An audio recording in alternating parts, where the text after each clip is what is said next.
News is that lectures are expected to resume, but under very, very heavy security at the university. The senior executive team made a decision last night to continue with the academic program as from this morning.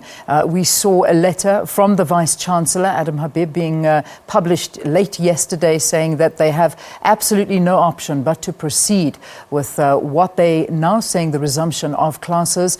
This, of course, is a vital aspect to not only those that are wanting to graduate this year, but also for those that are wanting to access the university next year, because there's already an excess of a couple of tens of thousands of people that have already applied for positions at Wits University for next year. And if they do not finish this academic year with the graduates they already have, it's going to be very difficult to admit anybody else into the university. But on the scene now, we've got Griselda Lewis, our reporter, who's standing, I think where she's standing is what's become known now as the Solomon Mahlangu House. And this is an area where the Vice-Chancellor had said, please, there is to be no activity there. But from what I'm hearing, it sounds like there is a bit of activity. Give us an update, Griselda, what's happening? Well, Leanne, the situation is very tense here this morning. As you can see here behind me, a group of students are protesting, saying they're not going to go into their classes until their demands are met. But also there's a very strong police presence here.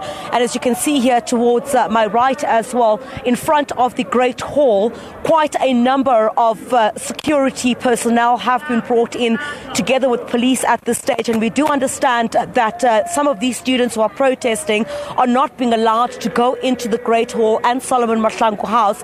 As you correctly pointed out, the statement issued by Wits University did indicate that they do not want students to gather in large numbers on the campus today, and are saying that the students are not allowed to caucus in Solomon Mahlangu House. That's where they've been caucusing throughout the course of these past few weeks, strategizing on their way forward, calling for their demand of free education to be met. The situation here at this stage extremely tense, as many of the students are also being asked to disperse from this area. We see a number of police vans that are being brought in. Riot police have also been brought in at the stage. It's been without incident so far, but what we do know is that lectures are going to get underway in the next few minutes.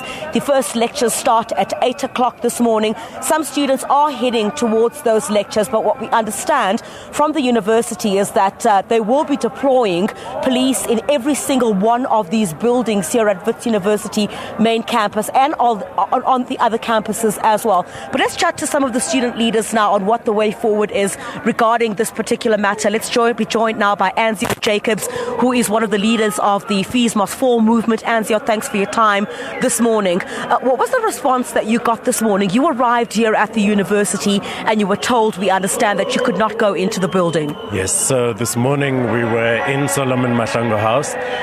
We had caucused late into the night and we were trying to find an amicable way forward. By the time we were done, there was no more public transportation, and so students decided to sleep in Solomon Mahlangu House on the floors. When we woke up this morning, a group of no more than 15, 20 students who were being moved. And so if we could just bring you this way, but we see now police are walking towards these students at the moment as they're moving back.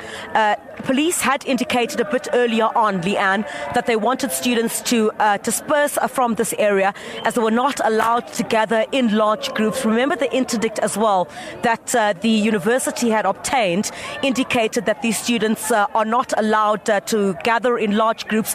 We see now that the police are not really pushing them back at this stage, but as the police move towards these students, the students are now moving towards one of the dining halls, the area of the dining halls, one of the dining halls that was shut down yesterday by the students. So I think police at this stage would want to move the students back and I guess abide.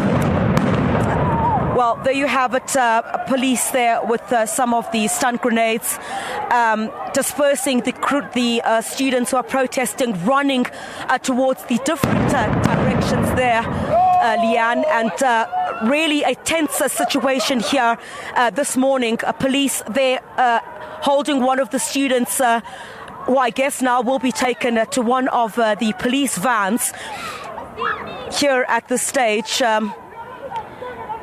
moving They've now let go of one of these students, and police now giving chase towards the other direction as well to try and ensure that the students no longer gather here in front of the Great Hall. We'll join one of the leaders of the student movement in just a few seconds. The situation extremely tense here. Anzio, what you've just seen right now, police dispersing the crowd and also firing some stun grenades there.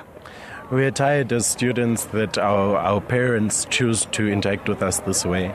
It is painful for us to see that they are shooting stun grenades when students are simply singing together. The situation has been tense the entire morning. We've tried to engage with the police and told them that we will not act in a violent manner. We are simply singing in preparation for the classes that are going on today. We have asked the private security also to desist from violating us and violating our bodies, particularly women's bodies in these spaces. And it's certainly disheartening to see what has just happened, especially after we had negotiated with police. So what's the way forward now? The university says you're not allowed to gather here. We've just seen the stun grenades and students being dispersed. A large crowd, if we could ask our camera person, Mangoba, just to move towards the Great Hall there, you can see a huge contingent there of private security that has also come under extreme criticism for the manner in which they've handled these protests at Wits University. They're just standing here at this point, not allowing any of the students to go into the Great Hall at this stage. So, Anzio, are you going to disperse at this stage? What is the way forward? You're not allowed to gather here.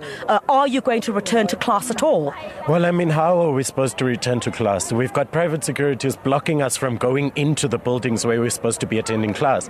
And when we stand outside to wait for our classes, we're being chased by police and they're throwing stun grenades at us. This system makes no sense at all. Adam Habib really needs to be sensible about this thing. He's invited us to come back to this university campus. How is it that we're under attack now while we're waiting for class as well? So the group of students, the criticism also on your part is that a Wits poll had been conducted, which the university says is credible and does indicate that a majority of the students did want the academic program to continue. There's concerns also about the number of students, about 75,000 first-year students who need to access the university and won't be able to. What is your response to that, the fact that this poll indicates a majority of the students want to go back to class? Well, Vice-Chancellor Biba said that the poll is indicative of a silent majority.